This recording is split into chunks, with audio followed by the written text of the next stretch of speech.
नमस्कार, मैं हूं सौरभ श्रीवास्तव। उत्तर प्रदेश विधानसभा चुनाव नज़दीक आ चुका है और जैसे ही उत्तर प्रदेश का विधानसभा चुनाव आता है, देश की तमाम राजनीतिक पार्टियों की नज़र उत्तर प्रदेश के विधानसभा चुनाव पर होती है, क्योंकि यहाँ का से जो सीटें निकल के आती है वो कहीं ना कहीं केंद्र को भी प्रभावित करती है। तो हम आपको बता दें कि शिवसेना ने भी साफ कर दिया है कि उत्तर प्रदेश में उसका किसी भी दल के साथ गठबंधन नहीं होने जा रहा है। हालांकि पहले ये खबर निकल के सामने आ रही थी कि शिवसेना का उत्तर प्रदेश में समाजवादी पार्टी के साथ गठबंधन हो सकता है, लेकिन संजय राउत ने ये कहा है कि लोगों को अखिलेश यादव से काफ़ी अपेक्षाएं हैं। संजय राउत ने कहा है कि अखिलेश यादव को पूरा ध्यान चुनाव पर लगाना चाहिए। अखिलेश यादव को सबको साथ लेकर ये लड़ाई लड़नी होगी। अहंकार डुबो देता है, मतलब अखिलेश यादव को एक तरीके से शिवसेना नेता संजय राउत ने नसीहत दी है। उन्होंने कहा है कि अहंकार सबको डुबो देता है, लोगों को आपसे अपेक्षाएं है, आप उसी हिसाब से सबको लेकर साथ में चलिए।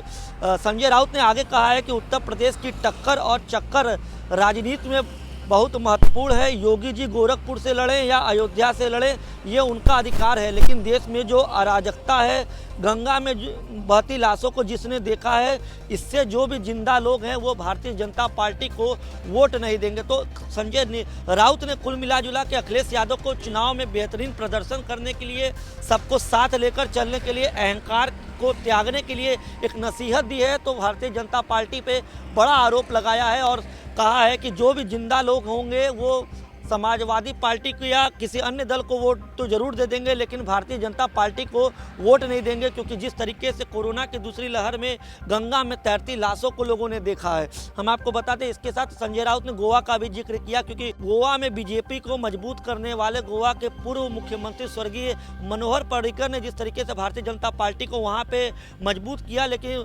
मनोहर पर्रिकर के निधन के बाद उनके परिवार की भारतीय जनता पार्टी अनदेखी कर रही है और उनके बेटे के साथ व्यवहार हो रहा है। उत्पल को लगातार अपमानित किया जा रहा है। हम आपको बता दें कि गोवा विधानसभा के चुनाव में मनोहर पर्रिकर के बेटे उत्पल जो है, मनोहर पर्रिकर की जो सीट रही है पणजी विधानसभा की सीट, वहां से तैयारी कर रहे हैं। हालांकि भारतीय जनता पार्टी से अभी वहां के अलग जो विधायक है और ये उम्मीद लगाई जा रही है कि अगर भारतीय जनता पार्टी के मनोहर पर्रिकर के बेटे उत्पल को टिकट नहीं देती है तो उत्पल वहां से बगावती तेवर दिखा सकते हैं।